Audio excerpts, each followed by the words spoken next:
This video is for educational and knowledge purpose. Everything you listen in this video is taken from the internet or any book or any documentary which is available for public. Hello दोस्तों, नमस्कार। आप लोगों का बहुत बहुत स्वागत है हमारे चैनल पर। उम्मीद करता हूं कि आप लोग बहुत अच्छे होंगे। इस इंसिडेंट की वजह से न सिर्फ बहुत सारी मूवीज और वेब सीरीज तक बनी, बल्कि उसी इंसिडेंट की वजह से देश के राष्ट्रपति तक को भी अपना इस्तीफा देना पड़ा। 15 अप्रैल 2014 का जगह थी साउथ कोरिया का अनशन शहर और इसी शहर में बना हुआ था डैन हाई स्कूल। और इसी स्कूल के बहुत सारे बच्चे उस दिन बहुत ज्यादा एक्साइटेड थे, क्योंकि सुबह सुबह जब बच्चे अपने घर से तैयार होकर निकले थे तो सभी अपने माता पिता को ये कहकर निकले थे कि वो आज रात को घर नहीं आ पाएंगे, क्योंकि उनके स्कूल वालों ने प्लान किया है एक बहुत ही बढ़िया पिकनिक जाने का, और वो सभी स्कूल के बच्चे उस पिकनिक में जाने वाले हैं। एक बहुत ही बड़े क्रूज शिप के अंदर सवार होकर वो यहाँ से दूर किसी आइलैंड के ऊपर पिकनिक मनाने जाएंगे, और आज रात को छोड़िए परसों रात तक हम वापस आ जाएंगे। सभी बच्चे तैयार होकर अपने घर से सामान वगैरह लेकर अपना खाने पीने का अलग, कपड़े वगैरह अलग अपने बैग में डालकर सारे के सारे बच्चे अपने घर से निकले और सीधा स्कूल में अब पहुंच चुके थे। अब यहाँ स्कूल के ग्राउंड में टोटल 325 बच्चे इकट्ठा हो चुके थे, और यही 325 बच्चे आपस में डिस्कस कर रहे थे कि आज रात का उनका कैसा प्लान रहेगा। 14 घंटे की उनका वो क्रूज टाइम होने वाला है। 14 घंटे तक वो समुद्र में रहेंगे, उसके बाद ही वो जेजू आइलैंड तक पहुँचेंगे। वहीं पर वो रात को रुकेंगे और वहीं से अपना पिकनिक वगैरह मनाकर अगली सुबह वो वहां से निकलेंगे और वापस अपने घर तक आएंगे। तो सभी बच्चे अपने अपना प्लान बना रहे थे कि वो क्या करने वाले हैं, कौन अपने घर से क्या लेकर आया है, फोटोज वगैरह कैसे क्लिक करनी है, वहां जाकर क्या क्या करना है। इस पूरे पिकनिक को अंजाम देने के लिए स्कूल वालों ने पहले से ही सी वॉल फेरी को बुक किया हुआ था। ये जहाज जो आप अभी अपनी स्क्रीन के सामने देख रहे हैं, इस जहाज को इन स्कूल वालों ने बुक कर लिया था पूरे दिन के लिए और आने वाले अगले दिन के लिए भी। और इसी जहाज के अंदर अब ये सारे के सारे बच्चे सवार होकर अपना पिकनिक मनाने वाले थे। बट इससे पहले कि आप आगे की वीडियो समझे, आपको ये पता होना चाहिए कि एक्चुअल में जहाज कैसे काम करता है, इसका पूरा स्ट्रक्चर कैसा था। तो ये जहाज कोई नॉर्मल क्रूज शिप नहीं था, ये जहाज कार्गो प्लस क्रूज शिप था।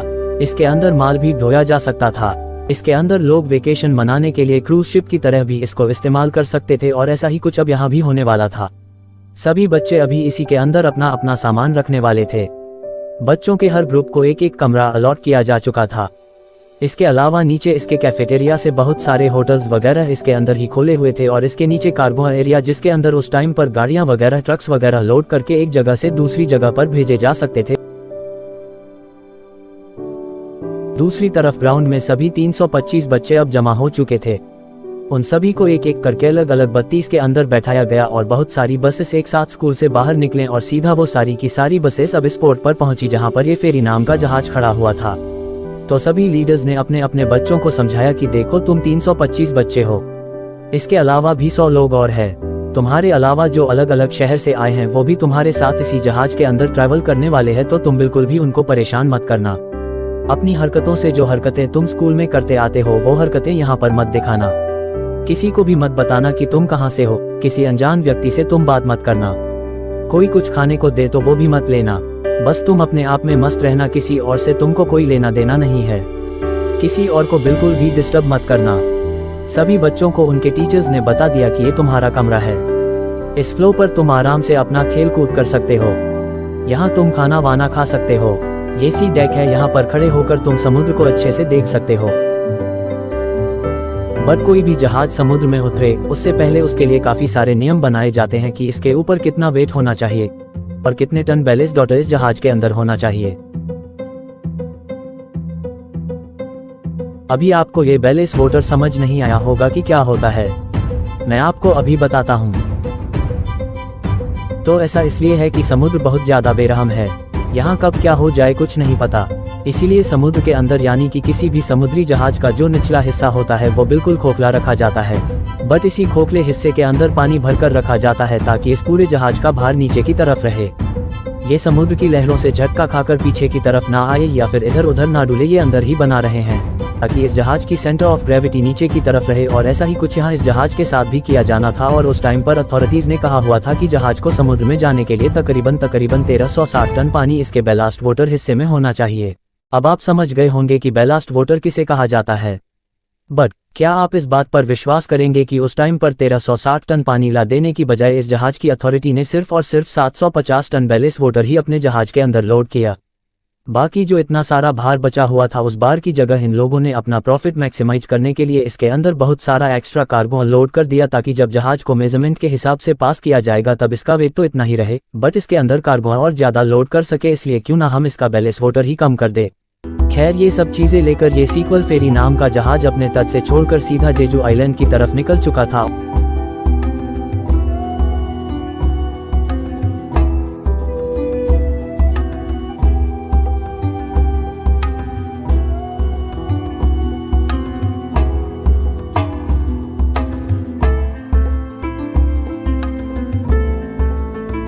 दूर दूर तक का समुद्र देखा जा सकता था और साथ ही जैसे ही रात गहरी होती गई तभी यहाँ पर बहुत सारे फायरवर्क्स, बहुत सारे पटाखों का शो इस जहाज के अंदर शुरू किया गया।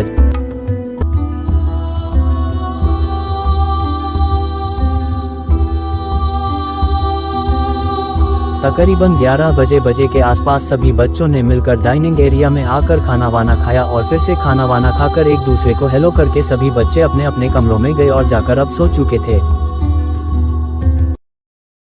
7:40 पर नेविगेशन क्रूज जो अभी पूरी रात इस टैग के ऊपर इस जहाज को चला रहे थे वो अब यहाँ अपने केबिन से बाहर निकले, क्योंकि अब उनकी शिफ्ट पूरी हो चुकी थी। उनको जाकर सोना था और 2 नए नेविगेशन क्रू मेंबर जो पूरी रात सोए थे वो अपने कमरों से बाहर निकलकर इस केबिन में आ चुके थे और यही 2 लोग अब इस पूरे जहाज को कंट्रोल करने वाले थे, इंक्लूडिंग कैप्टन भी इसी में शामिल था। तकरीबन सुबह के 8:15 बजे इन लोगों ने अपने सामने लगी हुई स्क्रीन के अंदर नोटिस किया कि ये जहाज अब चैनल के आसपास पहुंच चुका है। अब यहाँ सिंगल चैनल के आसपास काफ़ी सारे छोटे आइलैंड्स मौजूद हैं और इन आइलैंड्स के बीच में से इस जहाज को निकालना था। बट ये पूरी रात जहाज ऑटो पायलट पर चला था और ऑटो पायलट पर ही रहते हुए ये जहाज इन आइलैंड्स के बीच में से नहीं जा सकता था। इसको मैन्युअली ही धीरे धीरे बिल्कुल ही थोड़ी स्पीड से यहाँ से बाहर निकालना था। इनमें से एक क्रू मेंबर ने ऑटो पायलट का बटन ऑफ कर दिया और पूरे जहाज का कंट्रोल अपने हाथ में ले लिया। बहुत सारे आइलैंड्स इनके आसपास मौजूद थे। जहाज उनके बीच में से होते हुए आगे की तरफ जा रहा था। 8:35 पर इसी नेविगेशन क्रू की एक मेंबर ने सामने दूरबीन लगाकर देखा तो उसने अपने नेविगेशन क्रू वाले मेंबर को इशारा किया कि तकरीबन जहाज को 5 डिग्री लेफ्ट की तरफ मोड़ दो और हम आसानी से निकल जाएंगे। उसकी बात सुनते ही नेविगेशन क्रू मेंबर ने जहाज को 5 डिग्री लेफ्ट की तरफ मोड़ दिया। बस तकरीबन 7-8 मिनट तक फिर से दूरबीन की तरफ देखने के बाद उसी नेविगेशन क्रू मेंबर ने फिर से कंट्रोलर को ये कहा कि 5 डिग्री और मोड़ दो। तब यहाँ उसने सुनते ही 5 डिग्री फिर से जहाज को मोड़ दिया। उस टाइम पर जहाज की सिचुएशन क्या है तब भी यहाँ उसको रियलाइज हुआ कि नहीं यहाँ कुछ दिक्कत हो गई है। जी हाँ, क्योंकि जैसे ही वो दूरबीन लेकर सामने देख रही थी एकदम से स्ट्रेट पोजीशन में जा रहा था और 5 डिग्री मोड़ने पर इतना टर्न नहीं आता जितना ये जहां जब फील कर रहा था। तो जैसे ही मैडम ने अपनी दूरबीन हटाकर कंट्रोलर को देखा कि क्या तुमने 5 डिग्री मोड़ है ना जहाज, क्योंकि मुझे लग रहा है कि जहाज कुछ ज्यादा ही टर्न हो गया है। तब यहाँ उस कंट्रोलर ने उस स्क्रीन पर देखा और उसने नोटिस किया कि नहीं मैडम, मुझसे 5 डिग्री नहीं बल्कि टोटल 20 डिग्री टर्न हो चुका है।